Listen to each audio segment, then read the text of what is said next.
दोस्तों, एक लड़के लड़की की नई नई शादी होती है और वो घर आते हैं। घर में जब आते हैं, उनकी शादी का पहला ही दिन होता है, पहली रात होती है कि जब रात में वो दोनों साथ होते हैं तो थोड़ी ही देर में उसका जो पति होता है वो सो जाता है।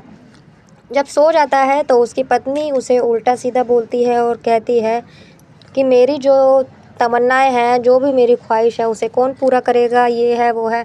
उल्टी सीधी बातें बोलने लगती है। जब ऐसे बोलती है तो उसे बहुत तेज गुस्सा भी आता है। जो उसके मुंह में आता है वो अपने पति को बोलने लगती है कि तुम नामर्द हो, ये है वो है। और फिर वो भी गुस्से में आकर सो जाती है। और ये सब बातें बाहर खड़ा उसका जो ससुर होता है वो सुन रहा होता है। इस बात से बेखबर होते हैं वो दोनों कि बाहर कोई खड़ा हुआ है और उनकी बातें सुन रहा है। तो दोस्तों, जब बातें सुन लेता है तो जब दूसरा दिन आता है, दूसरा दिन उसका ससुर उसके साथ कुछ ऐसा करता है जिसे आप लोग सुनेंगे तो हैरान हो जाएंगे। तो दोस्तों, बने रहिए वीडियो में। अगर वीडियो अच्छी लगे तो वीडियो को लाइक कर दीजिएगा, चैनल को भी सब्सक्राइब कर दीजिएगा अगर आप लोग चैनल पर नए हैं तो। दोस्तों, दरअसल ये घटना राजस्थान के जयपुर शहर की है। वहाँ पर एक परिवार रहा करता था जिसमें एक पिता होते हैं जिनका नाम राम सिंह होता है। उनकी पत्नी का देहांत हो चुका था। अब वो अकेले ही अपने बेटे की परवरिश कर रहे होते हैं। परवरिश करते करते उसकी जब पढ़ाई कंप्लीट हो जाती है तो उसकी उम्र 25 साल की हो जाती है। अब उसके पिता को अपने बेटे की शादी की चिंता सताने लगती है और वो सोचते हैं कि कहीं से अच्छी सी लड़की मिल जाए तो मैं उसकी शादी कर दूं। तो वो एक लड़की की तलाश करते हैं और अपने रिश्तेदारों को भी बोल देते हैं कि कोई अच्छी लड़की मिले तो मैं अपने बेटे की शादी कर दूं। करीबन 2 महीने निकल जाते हैं तो एक रिश्तेदार एक लड़की बताता है। पास के ही गांव की एक लड़की होती है जिसका नाम आरती होता है। और जब राम सिंह होते हैं, लड़की को देखते हैं, फ़ोटो देखते हैं लड़की की, तो लड़की को पसंद कर लेते हैं। फिर वो एक दिन खुद लड़की वालों के यहाँ जाते हैं और लड़की को देखते हैं तो वो बहुत ज़्यादा खुश हो जाते हैं कि लड़की बेहद ही ज़्यादा खूबसूरत होती है और पढ़ी लिखी होती है। वो तुरंत पैसे निकालते हैं और वहीं पर रोका कर देते हैं, लड़की को रोक लेते हैं और कह देते हैं कि आज से ही तुम मेरी बहू हुई और हम बहुत जल्दी शादी कर देंगे। दोस्तों, थोड़े दिन बाद ही शादी की तैयारियां होने लगती हैं, शादी फिक्स कर देते हैं और एक दिन उसके बेटे की, मनोज की और आरती की शादी कर देते हैं। दोस्तों, शादी हो जाती है। जो आरती होती है विदा होकर मनोज के घर आ जाती है दुल्हन बनकर।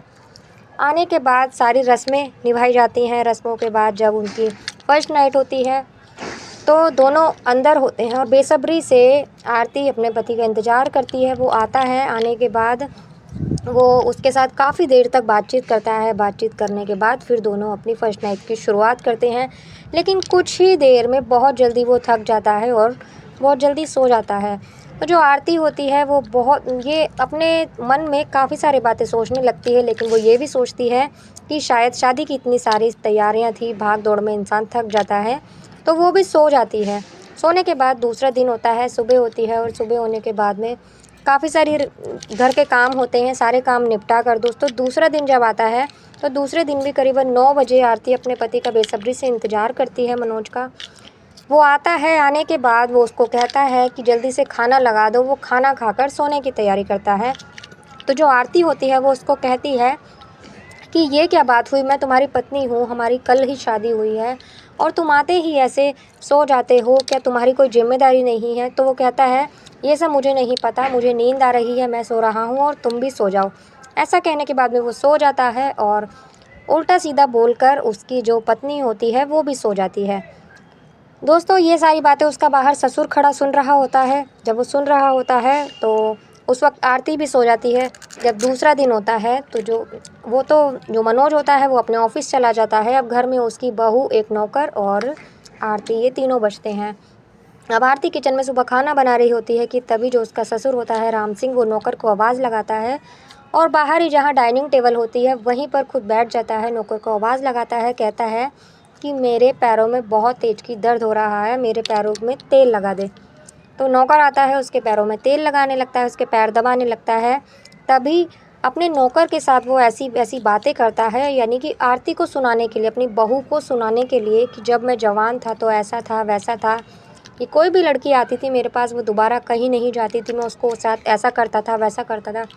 ये सब बातें वो आरती को सुनाने के लिए करता रहता है और आरती भी ये सारी बातें सुनती रहती है और मुस्कुराती रहती है।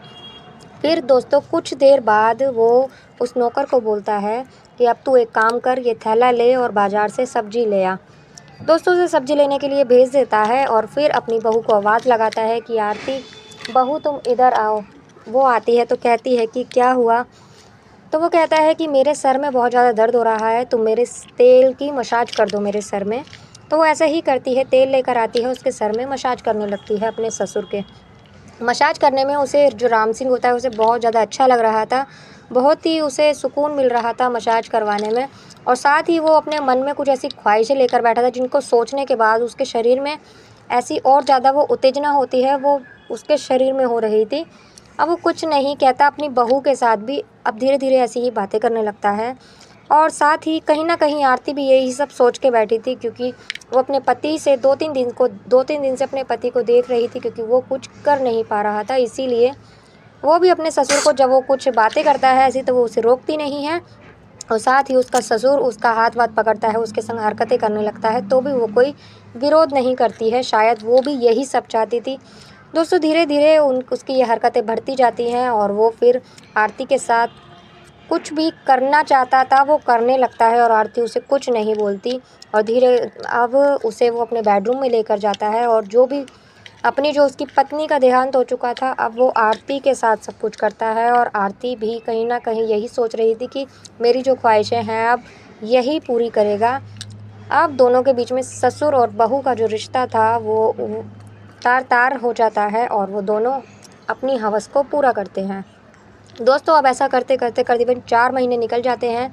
उसका पति अपनी पत्नी को यही बोलता था कि मैं इलाज करवाता हूँ, सब कुछ तो करवाता हूँ, अब जब मैं नहीं कुछ कर सकता तो क्या करूँ? ऐसे करते-करते 4 महीने निकल जाते हैं। अचानक आरती जो होती है उसकी तबीयत ख़राब हो जाती है और उसको लगातार उल्टियाँ होती हैं, तबीयत ख़राब हो जाती है। और जब उसका पति आता है, जब आरती को ऐसे देखता है तो वो कहता है कि तुम्हें क्या हो गया? चलो मैं डॉक्टर के पास लेकर चलता हूँ। लेकिन आरती उस हालत में नहीं होती है कि वो डॉक्टर के पास जा सके। पास के ही हॉस्पिटल से वो लेडी नर्स को लेकर आता है और आरती का चेकअप करवाता है। जो लेडी नर्स होती है वो कहती है कि ये तो खुशखबरी है कि आरती माँ बनने वाली है, आरती प्रेग्नेंट है। ये सुनने के बाद जो मनोज होता है उसके पैरों तले ज़मीन खिसक जाती है। वो बोलता है, वो सोचने लगता है कि आखिर ये बच्चा है किसका? मैंने तो कुछ किया ही नहीं, तो ऐसा कैसे वो प्रेग्नेंट हो सकती है? ऐसा सोचने के बाद अब वो नर्स के जाने के बाद आरती से बुरा भला बोलने लगता है कि तुम ऐसी ही निकलोगी, मैंने सोचा भी नहीं था। मैं तो तुम्हें एक बहुत अच्छी सीधी-सादी लड़की समझता था, बहुत अच्छी औरत समझता था, और तुमने तो शादी के रिश्ते को ही नापाक कर दिया है। उल्टा-सीधा बहुत सी बातें बोलता है और किसका है ये बच्चा और चली जाओ यहाँ से, ये सब बोल रहा होता है कि तभी उसके जो मनोज के पिता होते हैं वो आ जाते हैं। राम सिंह वहाँ आ जाता है। राम सिंह आने के बाद में उसको मनोज को बोलता है कि तू जानना चाहता है ना कि बच्चा किसका है और आरती ने किसके साथ अपना मुँह काला किया है? तो कान खोल के सुन, ये बच्चा किसी और का नहीं, ये बच्चा मेरा है और मैं ही इस बच्चे का बाप हूँ। जब अपने पिता के मुँह से ये बात सुनता है तो वो अपने पिता को भी उल्टा-सीधा बोलने लगता है। कहता है, आप दोनों ने मिलकर मेरी ज़िंदगी ख़राब कर दी, मुझे धोखा दिया है और मैं अभी पुलिस के पास जाता हूँ, तुम दोनों की कंप्लेंट करता हूँ। जब वो पुलिस को कंप्लेंट करने की बात सुनते हैं तो वो बहुत ज़्यादा माफ़ी मांगते हैं दोनों उससे, लेकिन मनोज उनकी एक नहीं सुनता और सीधा पुलिस स्टेशन जाता है। पुलिस में दोनों के खिलाफ़ कंप्लेंट करता है। उधर से पुलिस आती है, दोनों को पुलिस स्टेशन लेकर जाती है। वहाँ जाने के बाद आरती से पूछताछ की जाती है कि ये सब जो बोल रहा है मनोज, क्या वो सच है? और ये सब जो हुआ है क्या तुम्हारी मर्ज़ी से हुआ है या तुम्हारे साथ ज़बरदस्ती की गई है? तो जो आरती होती है वो कह देती है कि कुछ भी हुआ है वो मेरी मर्ज़ी से हुआ है, मेरे साथ किसी ने भी कोई ज़ोर ज़बरदस्ती नहीं की है। तो दोस्तों ये कहने पर भी दोनों को छोड़ दिया जाता है और पुलिस कह देती है जब सब कुछ इनकी मर्ज़ी से हुआ है तो कोई कुछ भी नहीं कर सकता है। दोस्तों उन दोनों को छोड़ दिया जाता है, वो दोनों फिर एक साथ रहने लगते हैं। मनोज उनके से अलग हो जाता है। तो दोस्तों ये थी आज की कहानी। कैसी लगी आपको? ये कहानी सुनाने का उद्देश्य किसी को परेशान करना, दुखी करना नहीं है, आप लोगों को जागरूक करना है।